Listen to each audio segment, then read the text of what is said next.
Terima kasih kerana singgah di channel Mindapedia. Kali ini, Mindapedia akan membawakan sebuah kes bunuh yang masih misteri kerana dalang utamanya masih tidak dapat dibuktikan. Kes ini melibatkan Allahyarham Jalil Ibrahim, seorang juru audit Bank Bumiputera Malaysia Berhad (BBMB) yang telah dibunuh selepas merungkai kes penyelewengan duit sebanyak RM2.5 bilion. Kes ini telah berlaku sekitar awal tahun 80-an dan mayatnya telah dicampak di sebuah ladang. Sebelum kita teruskan, support kami dengan like, komen dan subscribe Mindapedia channel untuk konten-konten yang menarik dari kami. Follow juga Twitter kami seperti yang tertera. Jalil Ibrahim atau nama sebenarnya ialah Abdul Jalil Ibrahim dilahirkan dan dibesarkan di Melaka. Mendapat pendidikan awal di Maktab Tentera Diraja di Kuala Lumpur, dia dikatakan amat meminati subjek matematik dan juga perakaunan. Kepintarannya dalam bidang akademik terbukti apabila beliau berjaya melanjutkan pelajaran di Universiti Christchurch di New Zealand dalam bidang ijazah sarjana muda perakaunan. Setelah berjaya menghabiskan pengajiannya, dia telah ditawarkan menjadi pengajar di Sekolah Datuk Abdul Razak Seremban. Di situlah beliau telah bertemu isterinya.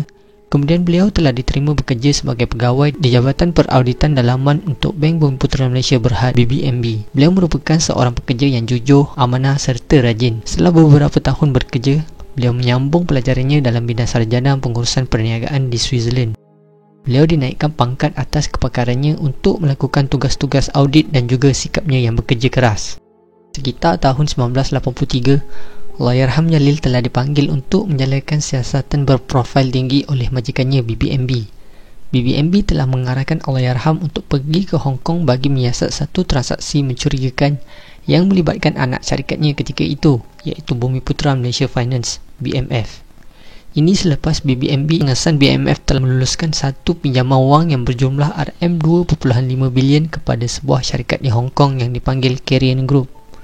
Kelulusan pinjaman itu yang amat mudah telah menimbulkan curiga dari pihak BBMB, dan ia tidak disangka lagi apabila siasatan awal menemui Carrion Group telah memberi suapan kepada beberapa kaki tangan kanan BMF agar meluluskan pinjaman tersebut. BBMB sebagai syarikat induk menghantar Jalil Ibrahim untuk siasatan lebih mendalam untuk kepastian. Walaupun kegiatan Carrion Group ini hampir terdedah, tetapi masih ada cubaan untuk menyuap kaki-kaki tangan Bumiputera Malaysia Finance bagi mendapatkan lagi sejumlah wang pinjaman.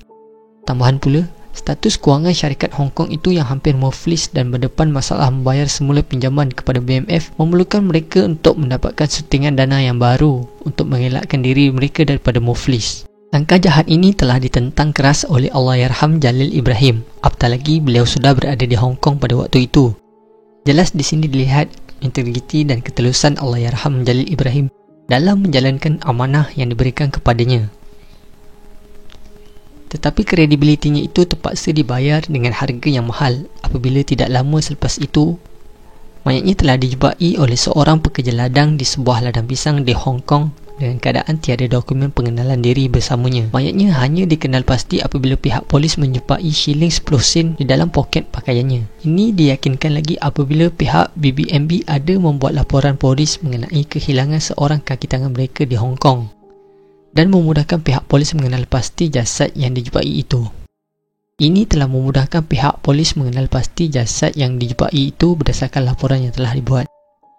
Menurut laporan autopsi pihak hospital dan siasatan polis, Jalil Ibrahim dipercayai telah dijerut dengan tali jubah mandi yang ada pada lehernya ketika jasad beliau dijumpai, dan ini meyakinkan pihak berkuasa bahawa kejadian itu bukanlah satu kemalangan, tetapi merupakan pembunuhan yang dirancang. Sebelum pembunuhan itu berlaku, berdasarkan maklumat yang diperoleh dari rakan kerja Jalil, polis Hong Kong mengesahkan terdapat 2 orang kaki tangan Carrion Group datang ke pejabat Jalil pada 18 Julai 1983.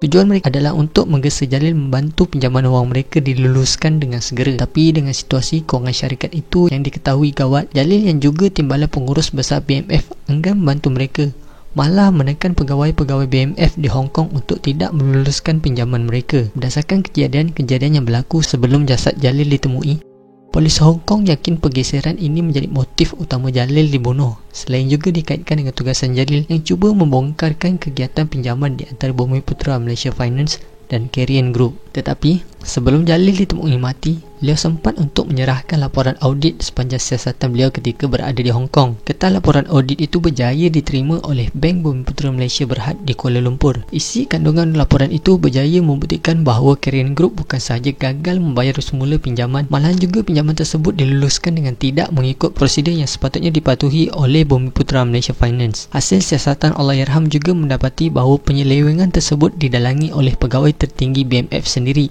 Lauren Ismi Osman, yang kemudiannya menjurus kepada pemecatan bersama-sama 4 orang ahli lembaga pengarah BMF yang lain yang juga didapati terlibat dalam penyelewengan tersebut. Pihak polis Hong Kong berjaya menahan individu yang disaki bertanggungjawab dalam pembunuhan Allahyarham Jalil Ibrahim. Individu yang bernama Mark Funtan pada awal siasatan terhadapnya tidak mengakui bertanggungjawab dalam pembunuhan tersebut dan berkata hanya bekerja untuk membawa wang sogokan yang diberi kepada orang kenamaan di Malaysia. Namun begitu, Mark telah dijatuhkan hukuman mati yang kemudian ditukar kepada hukuman penjara seumur hidup oleh Mahkamah Hong Kong pada tahun 1984 selepas didapati bersalah membunuh Allahyarham Jalil Ibrahim. Namun begitu, motif pembunuhan Allahyarham Jalil Ibrahim terus menjadi tanda tanya setelah rakaman kenyataan Mark Funtan tidak sampai ke mahkamah. Bukan itu sahaja, kenyataan bertulis dari Mark yang diserahkan kepada pihak berkuasa juga hilang dan tidak diketahui ke mana perginya sehingga ke hari ini. Semenjak daripada berlakunya penyelewengan tersebut, Bank Bumiputera Malaysia Berhad BBMB telah menerima tamparan hebat apabila mereka terpaksa menanggung kerugian berbilion ringgit hasil daripada pemberian pinjaman tersebut. Selain itu, integriti BBMB sebagai sebuah syarikat perbankan juga tercalak apabila anak syarikatnya, iaitu Bumiputera Malaysia Finance, telah terlibat dengan sebuah skandal pecah amanah dan penyelewengan wang yang telah menjurus kepada pembunuhan seorang pegawai kanan BBMB sendiri, iaitu Allahyarham Jalil Ibrahim. 2 tahun selepas pemergian Allahyarham Abdul Jalil bin Ibrahim, pingat seri Pahlawan Gagah Perkasa SP telah dikurniakan kepadanya di atas sumbangannya dalam menyiasat skandal penyelewengan yang berlaku dalam syarikat perbankan Bumiputera Malaysia Finance sehingga menyebabkan nyawanya sendiri teriadai dalam proses penyiasatannya. Allahyarham merupakan orang awam pertama yang menerima anugerah tersebut dan kekal sebagai satu-satunya orang awam yang menerima anugerah tersebut sehingga ke hari ini. Sifat amanah dan tahap integriti dalam diri Allahyarham Jalil Ibrahim amatlah wajar dicontohi. Allahyarham melaksanakan tugas dengan rasa penuh amanah dan tanggungjawab tanpa matanya berjaya digelapkan dengan sebarang sogokan dari mana-mana pihak. Hal ini menunjukkan bahawa Allahyarham meletakkan maruah dirinya mengatasi harta benda dan wang ringgit. Semoga roh Allahyarham Jalil Ibrahim dicucuri rahmat dan ditempatkan di kalangan orang yang beriman.